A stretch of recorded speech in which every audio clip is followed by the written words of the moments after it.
네, 시청자 여러분 안녕하십니까? 3월 14일 시사정담 시작하겠습니다. 시청자 여러분, 국정원, 경찰청 등 방첩당국이 국가보안법 위반 혐의를 받고 있는 민노총 관계자와 사무실을 압수수색한 결과 푸까지모랜 반정부, 반미 선동 지령물은 물론이고 심지어 대북 충성 맹세문까지 대량으로 나왔다고 합니다. 백기종 한양대 MPI 과정 교수님과 자세히 알아보도록 하겠습니다. 백 교수님, 네. 최근 국정원과 경찰이 북한의 지령을 받고 암약하고 있는 간첩단 색출 작업을 벌이고 있지 않습니까? 그래서 그 민노총 조직국장 석권호, 그리고 그 석권호한테 포섭된 전현직 민노총 간부, 그리고 제주 hiop기억이었 간첩단 창원이죠. 네, 창원입니다. 자통이라고 그러죠. 줄여서 자주통일민중지원이죠. 이런 간첩단이 드러나 수사를 벌이고 있는데 이들에 대한 사무실, 주거지 등을 압수수색한 결과 다수 반정부, 반미 지령문이 나왔다는 것이죠. 그렇습니다. 이제 지난 1월, 2월 이 경찰청 그리고 이 검찰 이렇게 이제 합동으로 수사를 진행을 했습니다. 네. 그래서 이제 압수수색을 이게 분석을 해본 거죠. 압수물. 그러니까 말씀하신 것처럼 창원 간첩단, 소위 말하면 자주통일 민중전이, 그다음에 제주의 기억, 뭐 보통 한길이라고 하는데 그렇습니다. 이 부분은 조금 논란이 있어요. 한길이가 아니다 뭐 이런 얘기도 있거든요. 그리고 이제 민노총의 그 전현직 그 간부들이 연루된 이거 대공 사건. 여기서 압수물 분석을 했는데 저도 깜짝 놀랐습니다. 그러니까 작년 10월 달에 이태원 그 헬로윈 참사 때 그 이후에 이제 나온 구호가 바로 북한 지령문에 기재된 대로 나왔다는 거 아닙니까? 그렇죠. 저도 뉴스에서 들었는데 국민이 죽어간다. 뭐 이게 나라냐. 그리고 이제 뭐 윤석열 대통령을 이제 염두에 두고 한 것 같아요. 태진이 추모다. 이게 그 사실 이태원 헬로윈 사태 때 이 참사 때 돌아가신 분들의 이걸 갖다가 정치적인 구호로 해서 북한 지령문에 의한 태진이 추모다 하는 이런 부분들이 북한을 이롭게 하는 이런 구호로 반정부 구호를 이제 내걸었거든요. 그리고 또 하나는 사실 작년 2월 달에 지령문이 작성이 된 건데 이게 이제 작성이 된 그 일시가 저는 깜짝 놀랐습니다. 바로 김정은 생일. 그 다음에 이제 그 조선노동당 창건일인 10월 10일 그리고 2월 16일 김정은 생일. 이때 이제 북한 주체사상 뭐 김정은 리더십을 찬양하는 이 충성 맹세문이 그 작성이 됐단 말이죠. 그렇게 돼서 이제 또 어떤 거냐면 한미일 군사동맹 해체, 그 다음에 주한미군 철수. 사실은 우리 대한민국의 안보를 가장 위협하는 문구들이거든요. 이 한미일 군사동맹 그 철폐, 그 다음에 더군다나 그 우리가 보통 예전에 이제 양키 고홈 아마 그 고영진 박사님도 많이 들으셨어요. 많이 들었죠. 6.25 전쟁 때 5만여 명의 미군 사상과 그 연합군 사상자가 생겼지 않습니까? 그 순간 희생을 갖다가 전부 부정해버리는 미군 철수. 미군 철수를 해서 득볼 게 누굽니까? 그러니까요. 바로 북한 김정은 일파 아니겠습니까? 당연하죠. 그런데 우리나라에서 일을 하고 뭐 급여를 받건 수입을 하고 그다음에 대한민국에 사는 사람들이 과연 북한을 이롭게 하는 이런 북한 지령문 그대로 행하고 또 북한 충성 맹세문을 작성하고 이게 또 어떻게 합니까? 지금 방공을 기점으로 해가지고 공안 탄압을 하고 있다 이렇게 부르짖고 있거든요. 정말 제가 이 끝없이 말을 하고 싶은데 사실은 개인적으로 분노를 느낍니다. 그런데 지난해 그 화물연대 파업이라든가 또 대우조선해양 그 하청노조 그렇죠. 파업, 파업 이런 것들도 북한에서 지령을 해가지고 한 거 아니냐 이렇게 지금 나오고 있지 않습니까? 사실은 그 반정부시 반정부 투쟁에 대한 지령문을 분석을 해보면 지금 방첩 기관에서 나오는 얘기가 이 남한의 정치, 경제, 사회를 혼란하게 만드는 이런 형태의 지령을 사실은 북한에서 오랫동안 대남 공작의 일환이고 그다음에 북한 선동부에서 계속해서 그 시행을 했던 거거든요. 근데 이게 그대로 답습이 돼가지고 현재도 이렇게 되고 있는데 소위 이런 겁니다. 대중적 분노를 유발을 해가지고 현 대한민국 반정부를 구호를 외치면서 정치, 경제, 문화, 사회를 일으키고 현 정부에 타격을 입혀라. 사실은 타깃이 이거거든요. 예, 그렇죠. 예. 그래서 사실은 문재인 정권 때는 이 간첩 수사에 거의 손을 놓았고, 그렇습니다. 또 민노총은 상전으로 떠받들었지 않습니까? 그러다 보니까 세력을 급격하게 네. 확대를 했어요. 그런 와중에서 지금 윤석열 정부 들어서 간첩단 수사가 지금 진행되고 있다 보니까 이 사람들이 윤석열 정부가 좀 어려움을 처하니까 국면 전환용으로 그렇죠. 공안 탄압이다, 네. 노조 탄압이다. 네. 지금 이렇게 네. 오히려 역공을 펴고 있지 않습니까? 적반하장이라는 이런 경우를 이야기하는 거 아니에요. 그래서 제가 이제 말씀을 드리는데 이게 이제 진영 논리, 그 다음에 뭐 어떤 그 정치 이념이나 뭐 어떤 이데올로기를 떠나서 제가 안타까운 건 우리가 지금 1950년 6.25 전쟁으로 인해서 이게 사실 남침이었지 않습니까? 그리고 공산화가 만약에 됐다고 하면 지금 이런 어떤 뭐 물론 양극화, 경제적인 양극화라든가 여러 가지 문제도 있지만 그건 자유민주주의 사회에서 어쩔 수 없는 거고요. 정말 대개는 개념적으로 정말 자유민주주의 형태에서 자유롭게 일하고 또 자유로운 생활을 하고 있지 않습니까? 네.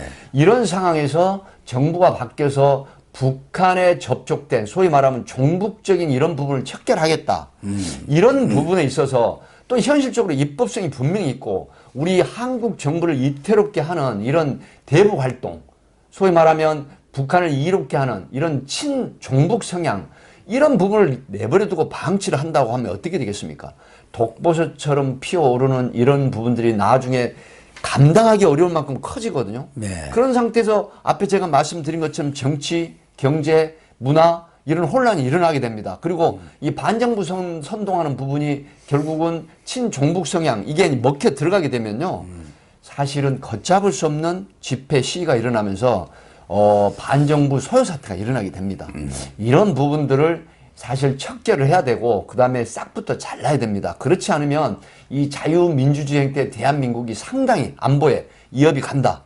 이렇게 보기 때문에 지금 윤석열 정부가 어떤 진영 논리를 떠나서 이런 부분에 철저하게 수사를 해서 그다음에 척결하고 그다음에 그에 걸맞는 처벌을 해야 된다. 이렇게 보는데 이걸 사실 노동 탄압이다.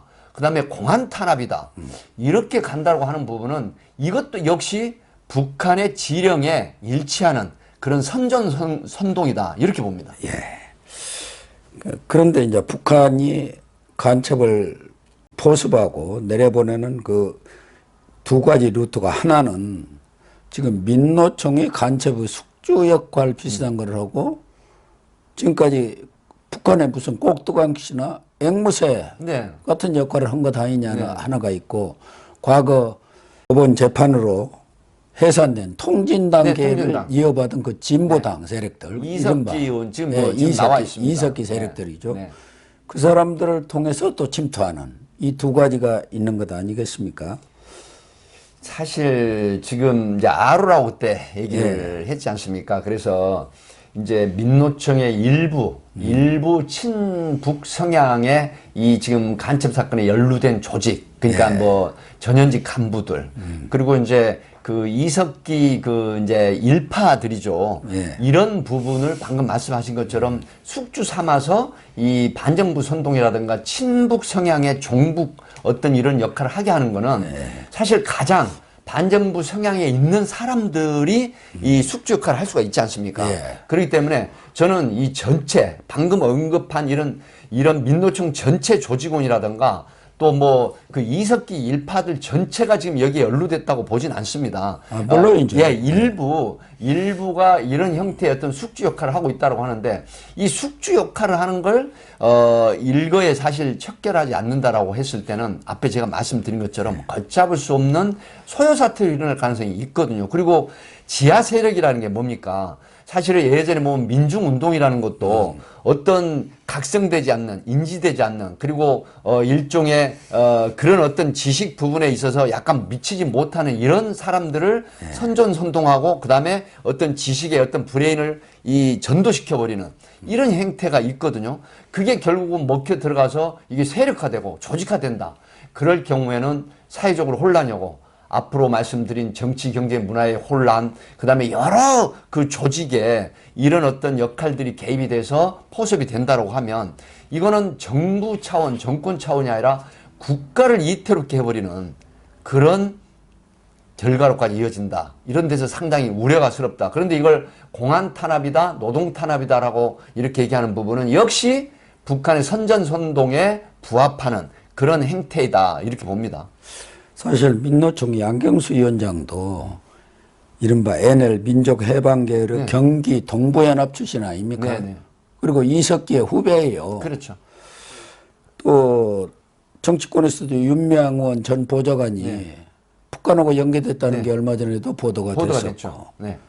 그런데 이제는 지금 그 통진당이 진보당으로 이 간판을 바꿨어요. 예, 네. 바꿔가지고 그 이상직 의원이 사퇴한 여러 가지 비리로 그렇죠. 이 금배지가 떨어졌지 않습니까? 구속 수감돼 있는. 그 전주 의뢰 지금 민주당은 거기다 후보를 출마를 안 시켰어요. 내지 않았습니다. 그러니까 민주당 대신에 진보당의 강성희 후보가 지금 제일 유력하다는 거예요.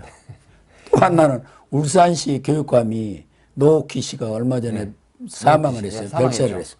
그 회식하는 과정에 심정지 상태가 왔지요. 그런데 거기도 지금 민노총 울산본부에서 추천한 한창수 씨가 후보로 나왔는데 여기도 이 울산하면 또 노조가 강한 데 아닙니까? 그렇습니다. 그러니까 이제 제도권으로 이렇게 차근차근 진입해 오는 것 같고 또 하나는 최근에 이 개딸들이 엄청나게 지금 민주당에 당원 가입을 한다고 자꾸 언론 보도가 나오고 있지 않습니까? 이재명이가 저렇게 검찰 수사를 받으면서. 근데 그 세력들이 주로 이 통진당 세력이라는 거예요. 그러니까 정치권이라든가 교육계 뭐 여러 군데 조직적으로 합법적으로 침투하는 그런 루트가 될 가능성이 크죠. 그렇습니다. 그래서 이제 제도권 정치로 들어오는 역할 이게 굉장히 북한에서는 바라고 있는 일 아니겠습니까? 당연하죠. 예를 들어서 이 국가의 근간이 되는 어떤 정치 세력화 한다라고 하면 국회라든가 또 언론이라든가 여러 가지 측면에서 국민들에게도 영향을 미치는 것이죠. 물론 전주울이라든가 뭐 이런 그 경남의 그 지역 교육감 선거, 물론 이건 뚜껑을 열어봐야 되겠지만 진단하신 것처럼 상당히 이 당선 가능성이 높습니다. 왜 그러냐면 울산 같은 경우 특히 그렇죠. 울산 같은 경우에는 이제 노동자라든가 그 뭐 근로자 굉장히 많은 곳이고 또 그분들이 상당히 뭐 일부에는 의식화돼 있다고 하는 분들이 꽤 있거든요. 하기 때문에 뭐 말씀하신 것처럼 개혁의 딸을 그런 쪽에서 이제 가입을 하고 그다음에 선거 때 영향을 끼친다라고 하면 마치 민주당과 진보당이 연합을 해서 만약에 한 사람을 당선시키려고 하는 것 이런다라고 하면 굉장히 파괴력이 있거든요. 그리고 말씀하신 것처럼 전주 이상직 의원 그 지역구도 사실 민주당이 후보를 내지 않았다? 그렇게 되면 사실은 개별적으로 보면 확실한 인물이 아닌 경우에 무소속으로 나오는 사람이 확실하지 않을 경우에는 당선 가능성이 굉장히 높거든요. 그렇죠. 이런 측면에서 정치의 제도권 안에 진입을 한다라고 하면 그에 따른 어떤 후폭풍이라든가 또 우려스러운 일이 현실적으로 나타날 가능성이 있다라고 하는 측면에서 좀 걱정이 되는 부분이긴 합니다. 아니 국회의원이 되면은 얼마든지 정부의 중요한 자료에 접근할 수도 있고 자료를 요청할 수도 있고 그것이 지금 인터넷 시대가 되다 보니까 북한하고 실시간 소통을 하고 있다는 거 아닙니까? 그래서 이제 암호화 해가지고 이거를 그 전파를 하는 건데 이제 우리가 일견 보면은 마치 신문 뉴스나 광고 같거든요. 그런데 이게 이제 영화나 드라마에서도 많이 활용이 되는 그 모티브가 되기도 하는데 이런 부분들이 사실은 암호 해독을 해가지고 국가의 1급 기밀이 북한에 넘어갈 수도 있는 그런 그 시스템이거든요. 그렇기 때문에 만약에 이런 불순 세력이 정치권에 들어와서 국가 기밀을 사실은 자료 요청을 하면 국회의원은 그 자격이 있지 않습니까? 이거를 예를 들어서 그 암호화 해가지고 북한에 넘길 가능성이 있다라고 하는 측면. 뭐 저도 대공수사를 해봤습니다만은 이런 부분은 감당하기 어려운 이 기밀 누설이 됩니다. 그건 바로 국가 안보에 위협을 미치는 것이고 뭐 제가 사실 한번 그 다뤘던 사건 중에 이 방산 그 산업체 사건을 해본 적이 있거든요. 이 방산산업지 사건에 사실은 국법법 위반 관련자가 나중에 이제 밝혀져 가지고 결국 이게 북한으로 송출된 일이 있었습니다. 그러면 이 방산산업의 자료는 소위 말하면 해외로 수출도 있지만 또 우리가 해외에서 굉장히 주요한 이 전쟁 그 물자라든가 전쟁 그 부품에 대해서 우리가 수입을 하게 되잖아요. 예. 그런 부분들이 만약에 북한에 넘어간다고 하면 이런 부분들은 국가의 국방의 근간을 흔들어버리는 역할이기 때문에 정말 이런 부분들의 그 경각심을 가져야 되지 않느냐 싶습니다. 우리 백 교수님이 아주 적절히 지적을 해 주셨는데 그동안 정말 이 대공 문제에 대해서는 상당히 손을 놓다시피 해버렸기 그렇습니다. 때문에 네. 우리 국민들도 그 경각심이 지금 아주 굉장히 희박해지고 희박해졌어요. 느슨해지고 예. 이런 경향이 있죠. 예. 그래서 이번 이 간첩단 사건 수사는 물론이고 거기서 나왔다는 이런 북한의 지령이라든가 대북 충성 맹세문 네. 이런 것들이 우리 국민들이 우리 사회가 안전하지 않다는 것을 다시 한번 느끼는 그런 계기가 됐으면 좋겠습니다. 그렇습니다. 제발 우리가 지금 남북으로 그 대치하고 있고 이제 이 정부 윤석열 정부 들어서 북한을 적으로 이제 그 이렇게 확립을 했거든요. 예. 그래서 남북이 대치하고 있는 상황 언제든지 국지전이나 아니면 어떤 북한의 핵 위협이 있을 수 있다라고 하는 측면에서 정말 대북 경각심을 확실하게 우리 국민들이 가져야 된다. 저도 이렇게 고영신 박사님의 의견에 공감을 합니다. 네.